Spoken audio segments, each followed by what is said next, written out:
아담이 다시 자기 아내와 동침하매 그가 아들을 낳아 그의 이름을 셋이라 하였으니 이는 하나님이 내게 가인이 죽인 아벨 대신에 나를 다른 씨를 주셨다 함이며,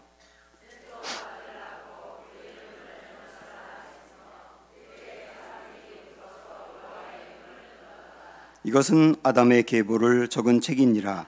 하나님이 사람을 창조하실 때에 하나님의 모양대로 지으시되 남자와 여자를 창조하셨고, 그들이 창조되던 날에 하나님이 그들에게 복을 주시고 그들의 이름을 사람이라 일컬으셨더라. 아멘. 네, 둘러보시면서 인사합니다. 사랑합니다. 축복합니다.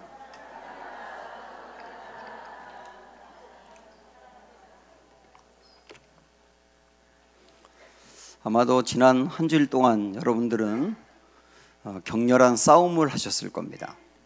어떤 싸움이냐면 죄와의 싸움이에요.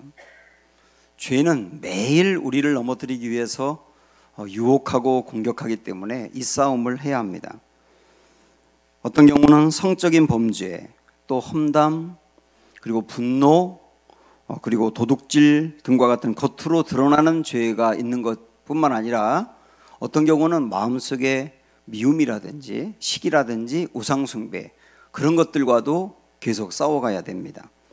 우리가 죄의 유혹을 받을 때 내 마음에서 양심은 그거 지으면 안 돼, 하나님이 기뻐하는 게 아니야, 이겨내야 돼, 이런 자꾸 외침을 하지요. 그래서 우리가 이기기도 하지만 어떤 경우는 죄에 질 때도 적지 않습니다. 왜냐하면 죄에게는 힘이 있기 때문이에요.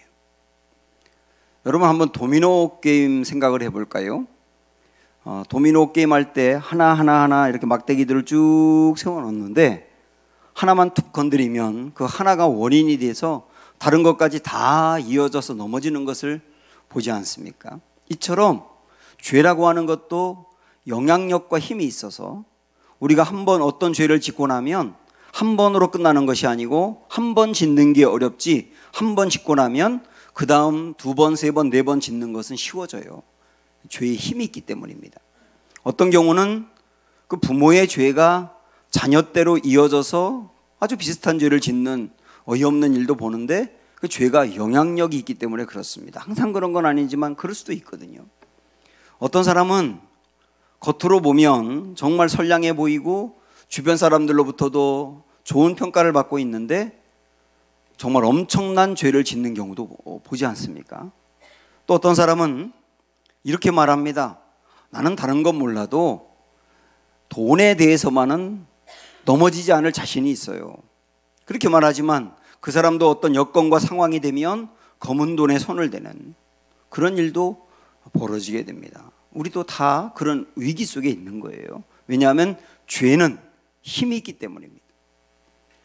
그래서 이 죄에 자꾸 넘어지게 되는데 참 감사한 것은 그럴 때마다 하나님께서는 우리가 죄에 넘어지지 않도록 도울 뿐만 아니라 죄에 넘어졌을 때 회복될 수 있도록 돕고 계세요.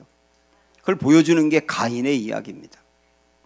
우리가 지난주에 창세기 3장 말씀을 보았는데요, 선악과를 따먹은 이 사람들이 타락해서 에덴 동산에서 추방되는 이야기를 보았습니다.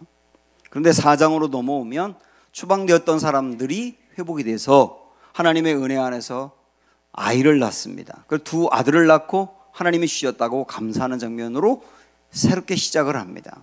그러나 아버지 아담이 지었던 죄가 아들에게 이어져 어떤 영향을 주었는지 큰 죄를 짓는 게 4장에 나와요.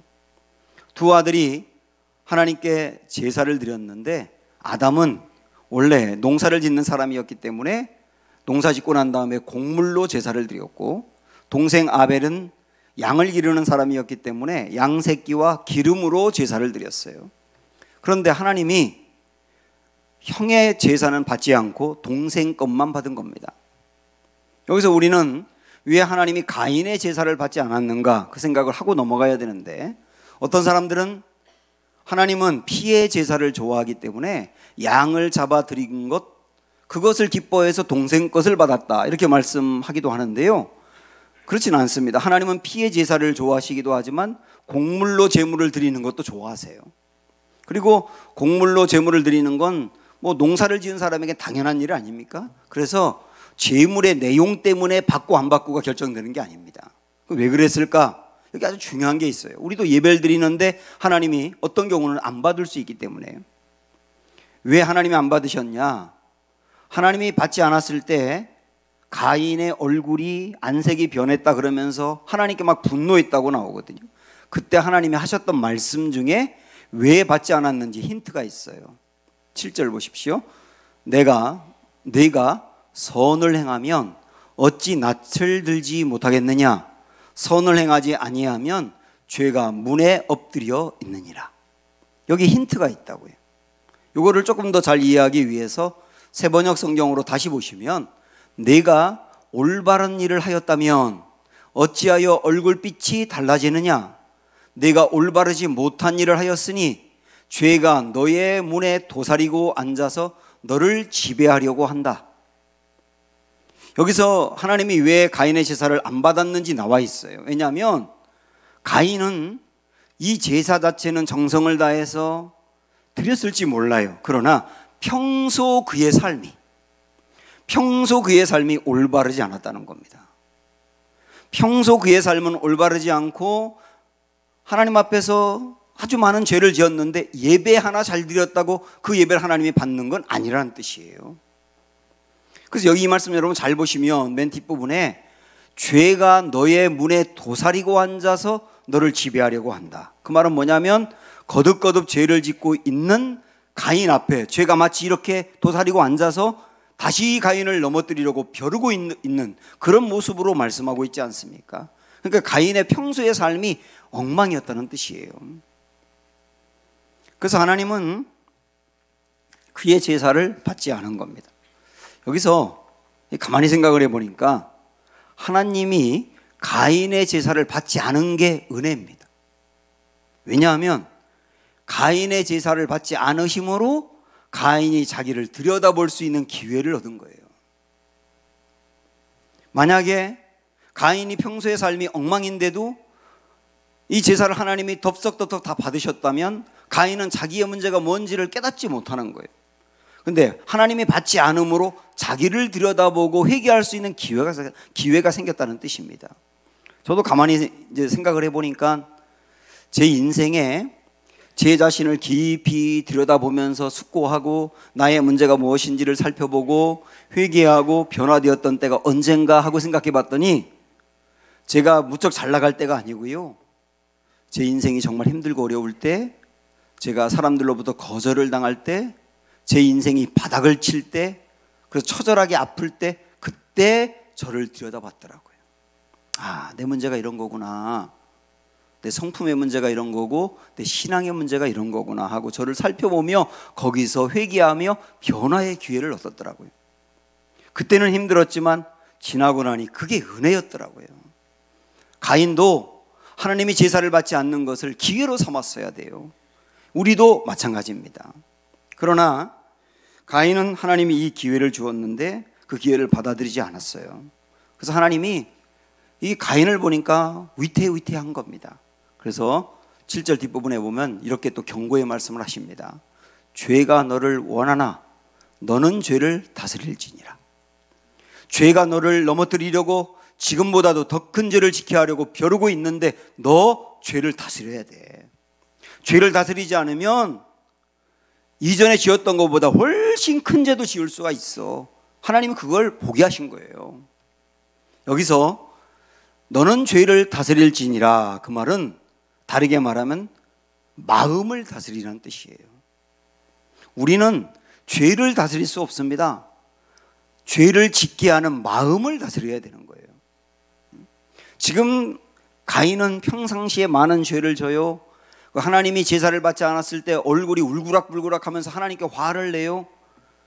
이 마음이, 격해 있는 이 마음, 높아져 있는 이 마음이 문제거든요. 하나님이 이 마음 다스리라는 거예요. 안 그러면 이 마음 때문에 더 큰 죄를 짓는다는 거거든요. 이 말씀을 보는데 다윗 생각이 나더라고요. 다윗이 그렇게 경건하고 정직하고 성실했던 사람인데 어느 날 밧세바를 범했지 않습니까? 그리고 그의 남편을 죽게 했지 않습니까? 도대체 왜 다윗이 이 죄에 넘어졌을까? 이게 우리 고민이 되는데요. 어떤 사람은 그 마음에 순식간에 생긴 음욕, 그 목욕하는 여자를 바라보면서 그 여자를 범하고 싶어하는 그 음욕을 제어하지 못했다, 이렇게 접근하기도 하는데, 맥스 루케이도라고 하는 분이 쓴 그 믿음 연습이라고 하는 책을 보면 음욕의 문제가 아니라고 이야기합니다. 음욕의 문제가 아니고 다윗의 마음이 높아졌기 때문이다. 높아진 그 마음을 다스리지 못했다는 거예요. 왜냐하면 다윗은 왕이 되고 난 다음에 전쟁하는 것마다 이깁니다. 나라는 영토가 갈수록 넓어집니다. 백성들은 왕을 칭송합니다. 다윗 뭐 대단합니다. 그러니까 다윗은 그때 마음이 높아진 거예요. 마음이 높아졌다는 게 뭐냐면 내가 원하면 원하는 것은 무엇이든 가질 수 있다는 거예요. 내가 원하면 다른 유부녀도 그 유부녀가 신하의 부인이라 하더라도 내 것으로 삼을 수 있어 라고 하는 생각을 갖게 된 거예요. 이게 마음이 높아진 거거든요. 마음이 높아지면 굉장히 큰 죄로 갈 수가 있어요. 요즘 뭐 체육계의 그 코치나 감독들에 의해서 성폭력이 일어난 그 미투 운동들이 막 벌어지고 있지 않습니까? 그 이전에도 문화예술계라든지 뭐 정치계라든지 사회 각 분야마다 그 수면 밑에서 일어났던 일들, 그 악행들이 막 드러났잖아요. 목회자들 중에도 그래서 쇠고랑 찬 분도 있고요. 근데 그런 일들을 가만히 보면 성폭력을 일으키는 사람, 성폭력을 일으키는 사람들의 거의 대부분이 뭐냐면 자기 마음대로 원하는 대로 할 수 있는 위치에 있는 사람들이에요. 내 마음대로 사람을 조종할 수가 있어요. 내 한마디면 저 사람 잘라버릴 수 있어. 내 한마디면 이 사람 이 바닥에서 떠나게 할 수 있어.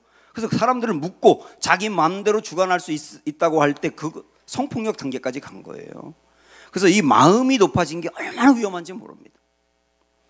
우리는 어떤 여건과 상황이 되면 내 마음이 높아질 수가 있어요. 그래서 조금 구체적으로 들어가서 이 높아진 마음을 다스리기 위해서 우리에게 필요한 게 뭐냐면 내 스스로 내 마음이 높아지지 않도록 제도적인 장치를 마련하는 게 필요합니다.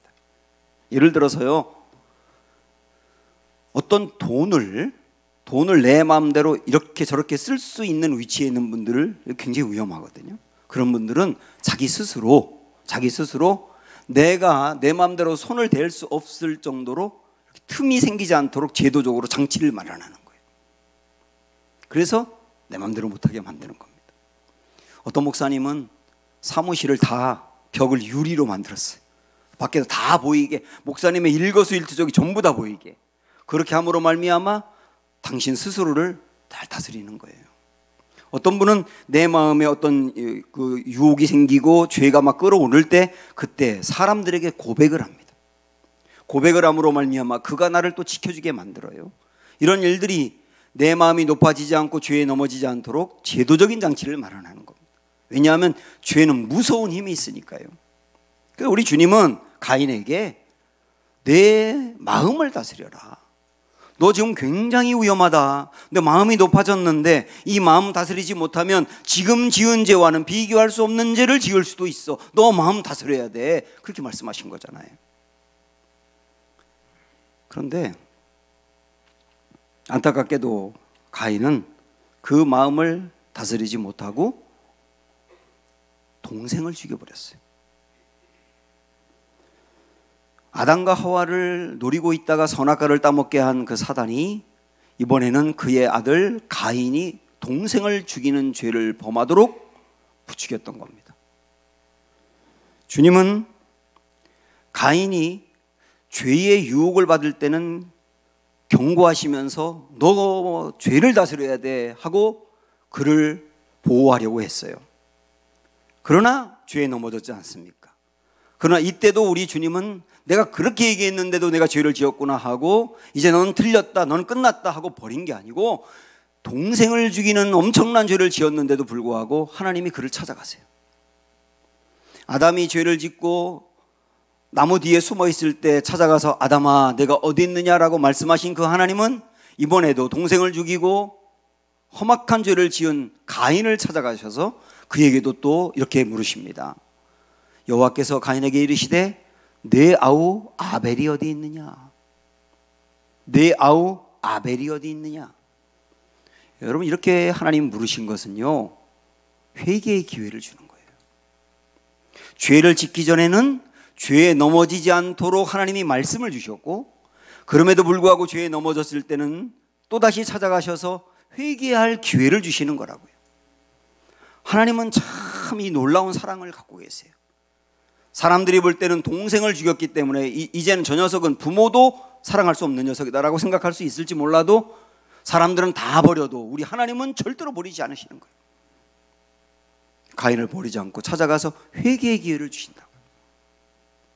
그런데 회개의 기회를 주신 하나님 앞에 가인은 거짓말을 합니다. 그리고 악한 질문을 하나님께 되려합니다.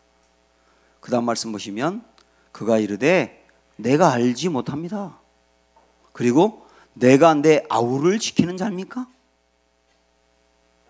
이 무책임하고 뻔뻔스러운 대답을 하는 거예요. 내가 내 아우를 지키는 자입니까? 이 대답, 내가 내 아우를 지키는 자입니까? 라고 하는 이 대답은 우리도 범할 수 있는 대답이에요. 이 사회에 많은 사람들이 어려움을 당하는데, 나에게 물질이 좀 있는데 내가 그 어려운 사람들을 지키는 자입니까? 내 물질을 나누어야 되는 겁니까? 라고 말한다면 이 대답과 질문과 뭐가 다를 수 있겠어요? 내 주변에 어려움 당하는 사람들이 있는데 그 어려운 사람들이 나에게 도움의 손길을 요구하는데도 불구하고 내가 그들을 모른 채 하면 내가 그들을 지키는 자입니까? 라고 말하는 거와 뭐가 다를 수 있겠습니까? 가인은 이렇게 무책임하면서도 사랑이 없는 대답을 했어요. 그래서 이걸 보면 야, 죄라고 하는 게 얼마나 무서우냐면 갈수록 대범해지는구나 하는 걸 알 수 있어요. 처음에는 사람들이 모르게 은밀하게 죄를 지어가다가 나중에는 하나님께 막 안색이 변하면서 화를 내면서 따지기도 하더니 하나님이 너 죄 다스려야 돼 그랬는데도 불구하고 전혀 그걸 받아들이지 못하고 동생을 죽이지 않았습니까? 동생을 죽이고 난 다음에도 회개하지 아니하며 나 모른다고 뻔뻔스럽게 이야기하면서 내가 걔를 지키는 겁니까? 이렇게 말하는 걸 보면 죄라고 하는 것은요, 다스리지 못하면 갈수록 커지면 커졌지 줄어들지 않는다는 거예요. 대범해지고 무서워지지 않습니까? 하나님은 이제 그에게 벌을 내릴 수밖에 없어요. 그래서 가인에게 하나님이 벌을 내리십니다. 가인아, 너 앞으로 내가 살아가는 날 동안 땅이 저주를 받아서 너를 절대로 돕지 않을 거야. 살아가는 게 무척 어려울 거야. 그렇게 하나 말씀하시고 또 하나는 내가 앞으로 유리하며 방황하게 될 거야. 너의 인생이 유리하는 인생이 될 거야.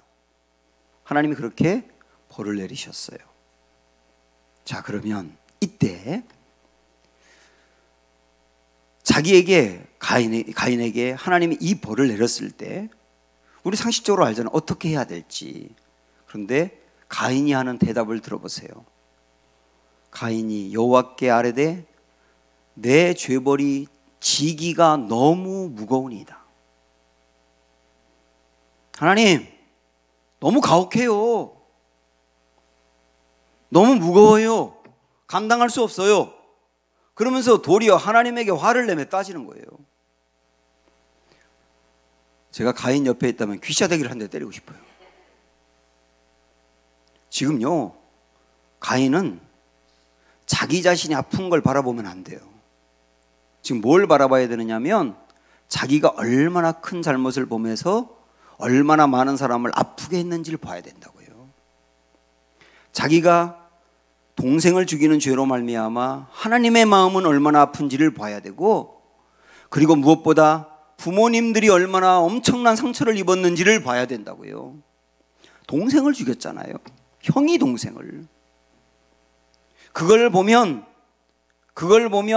내가 얼마나 큰 잘못을 했는지를 깨달으며 회개하며 울고 불고 도와달라고 용서해달라고 우리 아버지 엄마 마음에 그 상처가 좀 완화됐으면 좋겠다고 이렇게 기도하며 나아갈 건데, 그걸 보지 않고 내가 얼마나 아픈지를 보는 거예요.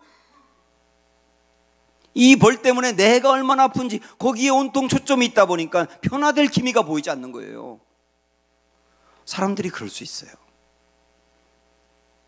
다른 사람에게 큰 잘못을 범한 이들, 그들이 그 죄를 범하고 난 다음에 자기가 다른 사람에게 잘못한 것 때문에 자기도 힘들 수 있지 않습니까? 사람들이 그 사실을 알고 외면할 수가 있고요. 경제적으로 불이익을 당할 수도 있고요. 어떤 경우는 자기의 자리를 잃을 수도 있지 않습니까? 그러면 그때는 내가 저 사람에게 상처 준 게 얼마나 큰지, 그래서 저 사람이 얼마나 아플지 그것만 생각해야 돼요. 그런데 많은 사람들이 자기가 얼마나 잘못했는지를 보지 않고 내가 지금 얼마나 힘든지만 본다고. 그러면 내가 잘못한 건 맞지만 사람들이 나에게 이렇게까지 하면 안 되는데, 내가 잘못한 거 분명히 맞는데 내가 이렇게 어려움을 당하는 건 너무 과하잖아, 이렇게 접근하다 보니까 도무지 회개할 기회가 없단 말이에요. 지금 가인은 그러고 있는 거예요. 가인이 제 옆에 있었다면 야 이 새끼야 이렇게 말하고 싶어요. 여러분한테 하는 거 아니에요. 여러분한테 하는 거 아니고 가인한테. 또 괜히 졸다가 깜짝 일어나서 목사가 막 욕했다 그러지 마시고요. 가인한테 야 이 새끼야, 네가 지금 그렇게 말할 때야? 네가 저지른 일이 얼만데 왜 내 아픔만 생각해? 이렇게 분명히 저는 말하고 싶어요. 근데 여기 하나님의 놀라운 사랑을 또 봅니다. 가인이 하나님 앞에 내가 받는 벌이 너무 과한데요, 그러면서 사람들이 나를 죽이려고 하면 어떻게 해요? 이렇게 하나님께 이야기했을 때 하나님이 하신 말씀을 보시겠어요? 여호와께서 그에게 이르시되 그렇지 아니하다, 가인을 죽이는 자는 벌을 7배나 받으리라 하시고 가인에게 표를 주사 그를 만나는 모든 사람에게서 죽임을 면하게 하시니라. 가인아, 사람들이 너를 죽이지 않을 거야. 너를 건드리는 사람이 있으면 내가 7배로 갚을 거야. 이 말은 뭐냐면 내가 너 보호하겠다는 거예요. 여러분 이해가 되세요? 응? 하나님이 가인에게 이렇게까지 하는 게 이해가 되세요? 그러면서 그에게 표를 주었다고 나옵니다. 그 표가 뭔지 모르겠어요. 그런데 아담과 하와가 죄를 짓고 난 다음에 가죽옷을 만들어서 그들에게 회복의 기회를 준 것처럼 어떤 가인에게도 회복의 기회를 주는 표가 아니었을까 하는 생각도 들어요. 어쨌든 사람들이 볼 때는, 가인의 부모가 볼 때도 이제 이놈은 안 되겠다, 이 정말 나쁜 놈이고 이놈은 돌이킬 가능성이 없고 이놈은 안 되겠다라고 포기할 수 있는데, 그때도 하나님은 그를 보호하고 표를 주어서 회복의 기회를 주시는 하나님의 이 사랑, 이해가 안 돼요. 가인을 추방하고 벌을 준 것은 하나님의 공의입니다. 하나님은 공의로운 분이기 때문에 벌을 주세요. 그러나 벌을 주고 추방한 것으로 끝내고 공의로 끝낸 것이 아니고 그를 보호하겠다고 하고 그에게 표를 주어서 또다시 돌아올 수 있는 기회를 주는 것은 하나님의 여전한 사랑이에요. 공의롭지만 사랑이 있는 거예요. 그래서 여러분 이 문구를 한번 보세요. 심판하시나 구원하신다. 심판하시나 구원하신다. 죄에 대해서는 분명히 공의롭게 심판하시지만, 그러나 심판으로 끝나는 것이 아니라 그마저도 구원의 길을 열어주시는 우리 하나님의 은혜와 사랑, 이 사랑 때문에 우리가 여기까지 온 거 아닙니까? 아담과 하와도 하나님에게서 추방당했는데 오늘 4장의 말씀을 보면 추방당했던 아담과 하와는 회복이 됐습니다. 하나님은 가인도 그러기를 원하셨겠죠. 그러나 참 안타깝게도 가인은 추방당한 다음에 아예 하나님을 떠나서 세상으로 가버려요. 그런데 여기서 고민이 있습니다. 그게 뭐냐면, 하나님을 아예 떠나서 세상으로 가면 망해야 되는데 망한 게 아니라 나름대로 성공을 했다는 게 우리를 고민에 빠뜨리는 거예요.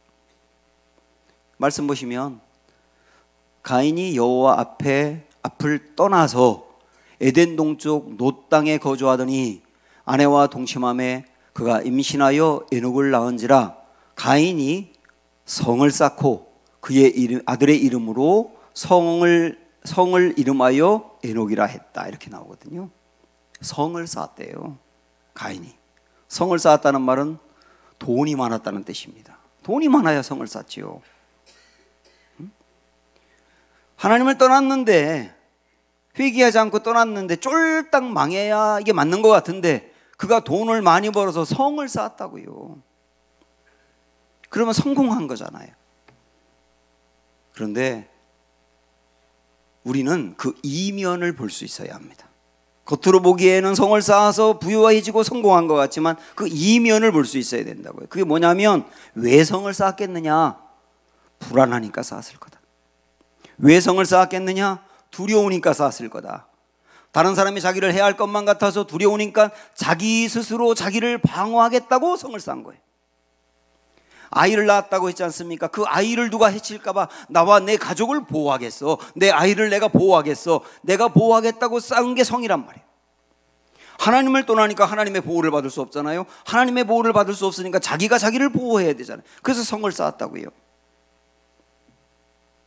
심히 불안하고 두려운 거예요. 성을 쌓으면 두려움이 사라질까요? 성을 견고하게 쌓을수록 두려움은 더한 거예요. 원래 내가 나를 보호하겠다고 할 때 두려움과 불안이 사라지느냐? 더 두려움이 온다. 그래서 이 스크린 말씀 여러분 다시 보시면 맨 앞에 그렇게 나와 있잖아요. 가인이 여호와 앞을 떠나서 에덴 동쪽 어디에 거주했다고요? 놋 땅에 거주했다고요. 이 놋이라고 하는 말이 유리하다, 방황하다 그 뜻이에요.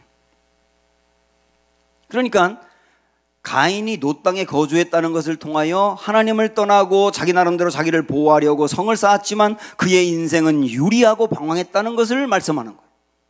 이게 성공이냐? 돈은 많고 성을 쌓았는데 이게 성공이냐? 그건 여러분이 판단하세요. 이 말씀을 보면서 우리도 성을 쌓을 수 있겠다, 그런 생각이 듭니다. 성을 쌓을 수 있겠다. 내가 나를 보호하기 위해서 여러 성들을 쌓을 수 있겠다, 그런 생각이 든다고요. 어떤 사람들은 친절이라고 하는 것, 그런 성을 쌓는데요, 너무 과도하게 사람들에게 친절해. 왜 그런지 아세요? 사람으로부터 인정을 받고 싶어하는 성 때문에, 인정이라고 하는 성 때문에. 어떤 사람은 다른 사람으로부터 거절당한 경험이 있는 이들은 새로운 사람을 만났을 때 또 거절당할까 봐 그에게 다 줍니다. 나를 버리지 말라고 다 줘요. 나중에는 몸도 줘요. 그게 뭔지 아세요? 인정이라는 성을 쌓는 거예요. 초점이 온통 사람에게 있는 거예요. 반대로 어떤 사람은 권위주의로 사람들을 억압합니다. 막 강력한 힘과 권력을 가지고 내 말 듣지 않으면 자리를 뺀다든지 잘라버린다든지 그러면서 사람들을 억압해가지고 사람들이 무서워서 꼼짝 못하고 자기 말을 잘 따르게 만들어요. 그것도 자기 걸 자기가 지키려고 하는 거예요. 성을 쌓는 거거든요. 어떤 사람은 돈이 많아야 현재 나의 삶과 미래의 삶이 안정되다고 생각해서 온통 관심이 돈에 있는 거예요. 그 돈이라고 하는 성을 쌓고 있는 거예요. 어떤 사람은 다른 사람에게 무시를 당하지 않기 위해서 계속 배워요. 공부하고 또 하고 공부하고 또 하고, 그것으로 내 자존감을 세우고 싶은 거예요. 그 지식이라고 하는 성을 쌓는 거예요. 어떤 사람은 온통 관심이 인간관계에 있어요. 많은 사람을 알고 사람들로부터 인기가 있고 그것으로 자기의 자존감을 드러내고 싶은 거예요. 그게 인간관계라고 하는 성을 쌓고 있는 거예요. 여러분은 어떤 성을 쌓고 있나요? 다윗은 사울을 피해 동굴에 숨어 있으면서 사방을 둘러봐도 사람은 없고 외롭고 두려울 수 있는 그 상황에서 그가 하나님께 이렇게 노래합니다. 시편 144편 2절에 보시면 여호와는, 같이 읽습니다. 여호와는 나의 사랑이시요 나의 요새이시요 나의 산성이시요 나를 건지시는 이시요 나의 방패이시니. 그것까지만 봐도 괜찮아요. 그가 동굴 속에서 사람이 아무도 없고 사방을 둘러봐도 도움이 없는 그 상황에서 그가 하나님을 뭐라고 고백하냐면 나의 산성이라는, 하나님은 나의 산성. 지금 여기서도 나를 보호하고 지키시는 분은 하나님, 어떤 사람과 군사가 나를 지키는 게 아니라 여호와 하나님이 나의 산성, 이 고백을 하고 있는 겁니다. 사랑하는 여러분, 나의 산성을 쌓으려고 하지 말고 여호와 하나님의 산성이 되는 것을 믿으세요. 자꾸 사람에게 잘 보이려고 그렇게 말하지 않아도 괜찮아요.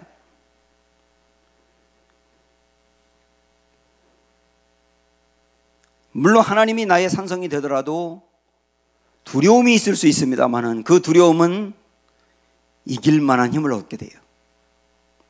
내가 여호와를 산성으로 삼아도 걱정이 있을 수 있어요. 그러나 견딜 수 있는 힘을 하나님이 주십니다. 사람의 평가에 너무 연연해서 사람에게 좋은 평가 받으려고 에너지를 과도하게 소모할 필요가 없습니다. 우리 안에는 에너지가 이쪽으로 너무 많이 가면 정말 써야 될 때 못 쓰게 되거든요. 주님은 나의 산성. 주님 안에 거하는 자는 안전합니다. 가인의 삶을 정리하면 이렇거든요. 그는 하나님을 떠났어요. 그러나 불안하고 두려워서 자기가 자기를 보호하기 위해서 성을 쌓았습니다. 그러나 불안함은 더합니다. 그런 가인의 인생은 녹과 같은 거예요. 방황하고 유리하는 인생. 그리고 창세기 4장 뒷부분에 보면 그런 가인의 생각과 가치와 삶을 이어받은 가인의 후손들의 이야기가 쭉 족보로 나오고 있어요. 그 중에 라멕이라는 사람도 있고요. 그러니까 세상 사람 중에는 가인의 생각하는 것처럼 내가 나를 보호하기 위해서 성을 쌓고 그러나 놋 땅에 거하는 것처럼 그렇게 불안하고 유리하는 사람들이 살아가는 계열이 있다는 뜻이에요. 많은 사람들이 그 계열로 가고 있어요. 그때 하나님은 가인의 계열만이 아니고 또 다른 계열이 있다고 하나님 말씀하시는 거예요. 그 계열이 아니고 하나님을 경외하고 사랑하고 하나님을 주인으로 삼아서 하나님이 그 인생을 보호하고 책임지는 그런 계열이 삶이 있어. 그 삶을 보여준 게 셋이라고 하는 사람을 통해서요.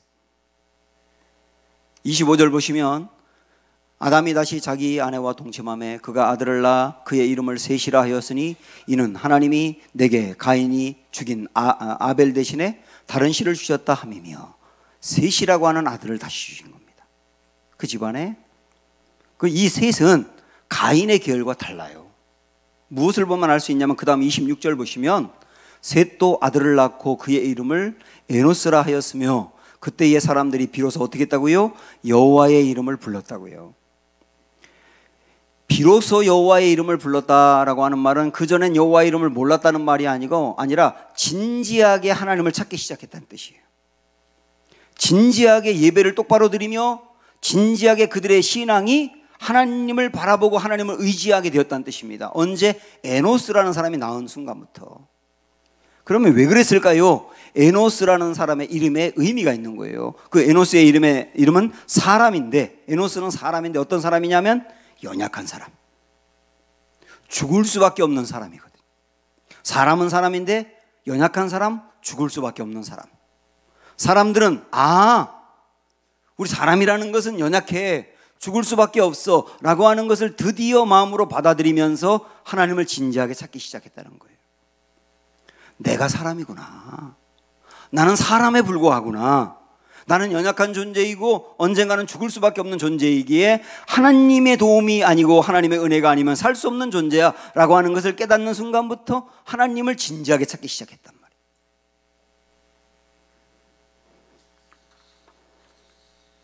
5장으로 넘어가서 보면 족보가 나오는데 5장 1절 2절에 이 말씀과 연결되는 의미 있는 말씀이 있어요. 보세요.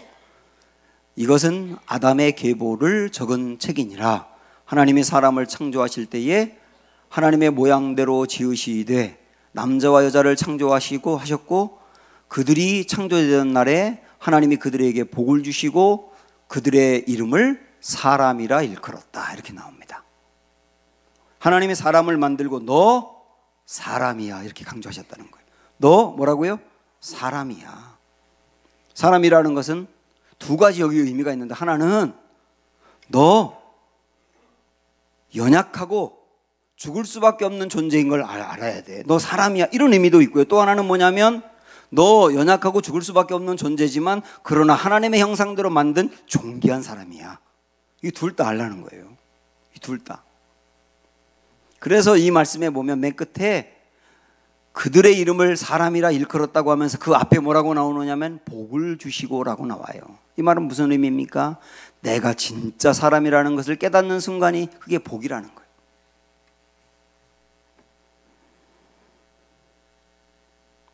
예수님은 사람을 사람으로 보신 분입니다. 예수님은 형편없는 삶을 살고 있는 창녀를 보실 때도 사람으로 보셨어요. 심지어는 사람들로부터 손가락질을 당하는 세리 같은 사람을 볼 때도 죄인인데 사람으로 보셨어요. 그때 당시에 사람 취급을 받지 못하는 어린아이들이 예수님의 품에 안기고 싶어서 올 때 제자들이 못 오게 막았지 않습니까? 그러나 예수님은 아니야, 그 아이들 이리 오게 해. 그리고 그 아이들을 덥석 품에 안으시면서 하신 말씀이 뭐냐면 이 어린아이 같이 아니하면 천국에 갈 수 없어. 그러면서 아이들을 사람으로 보신 거예요. 어느 날 허리가 90도 굽어 있는 할머니가 있었는데 이 할머니가 예수님께 나왔어요. 그때 예수님께서 이 할머니의 허리를 꼿꼿하게 펴주시며 고쳐주시면서 하신 말씀이 뭐냐면 너는 지금부터 아브라함의 딸이야. 그 말은 뭔지 아세요? 땅 보고 다니지 마. 왜 자꾸 땅을 보고 다녀? 앞으로 꼿꼿이 걸어. 너는 존귀한 하나님의 백성이고 너는 사람이야. 너 하나님의 형상대로 만들어진 존귀한 사람이야. 앞을 보고 당당히 걸어가. 그래서 우리 예수님을 만나는 사람은 다 마음이 치유가 되는 거예요. 마음의 안정감이 이루어지고요. 지금도 마찬가지예요, 여러분. 예수님은 우리를 사람으로 보셔요. 예수님은 또한 바리새인이나 대제사장이나 헤롯 왕같이 권력 있는 사람들도 똑같이 사람으로 보시는 거예요. 그들이 아무리 힘이 있어도 그들 앞에서 주눅들지 않으세요. 우리 예수님은 집이 한 평도 없었거든요. 집 하나도 없이 다니신 분이지만 그러나 집이 없다고 이렇게 뭐 쫄거나 뭐 주눅들거나 그러지 않고 어느 사람 앞에서도 당당하셨어요. 심지어는 빌라도 앞에서 빌라도가 이렇게 하면 예수님이 살고 빌라도가 이렇게 하면 예수님이 죽는, 빌라도가 예수님의 생사 여탈권을 쥐고 있는데도 불구하고 빌라도 앞에서도 전혀 흔들리지 않아요. 오히려 빌라도가 예수님 앞에서 압도가 될 정도로. 왜 그런지 아세요? 그 아무리 힘 있는 사람이라 하더라도 사람에 불과해. 연약한 존재고 죽을 수밖에 없는 존재야. 그러니 사람 앞에 두려워할 필요가 없어. 이런 마음을 가지신 거예요. 오늘 우리에게도 마찬가지입니다, 여러분. 우리 주님은 우리 주님의 눈으로 나를 보게 하세요. 그게 뭐냐면 나는 사람이야. 자, 따라해 보세요. 다 저같이. 나는 사람이야. 나는 사람이라고 하는 말은 내가 아무리 힘들고 어렵고 사람들이 나를 무시하고 내 존재감이 없을 때도 나는 사람이야. 나 하나님의 형상대로 만들어진 존귀한 사람이야. 당당하시라는 거예요. 어떤 경우는 내가 힘이 있을 때가 있어요. 잘 나가거든요. 하는 일마다 잘 풀리거든요. 그때도 똑같이 나는 사람이야. 나 연약한 존재고 죽을 수밖에 없는 존재야. 절대 교만하면 안 돼. 이렇게 나가야 된단 말이에요. 다른 사람을 바라볼 때도 마찬가지. 다른 사람이 나보다 힘이 없고 나보다 무슨 계급이 낮은 것 같고 뭐 그래도 그 사람을 뭐로 봐야 된다? 사람으로 봐라. 저 사람도 내가 맘대로 할 수 있는 사람이 아니고 존귀한 하나님의 형상을 닮은 사람이야. 내 맘대로 할 수 있는 사람이 아니야. 그렇게 바라보는 게 그도 사람으로 보는 거예요. 그리고 나보다 훨씬 힘이 있고 가진 게 많은 것 같고 그래서 그 사람 앞에 가면 쫄고 주눅들 것 같지만 그때도 똑같이 저 사람도 사람이야. 저 사람도 연약한 사람이고 죽을 수밖에 없는 사람이고 내가 그 사람 앞에서 주눅들 이유가 없어. 나도 사람, 그 사람도 사람인데 이렇게 나아가는 게 하나님의 시선으로 보라보는 거예요. 사랑하는 여러분, 나는 사람입니다. 이것을 진짜 깨닫는 사람이 셋의 계열이며 주님을 주인으로 삼는 사람들입니다. 찬양할까요? 아무것도 두려워 말라.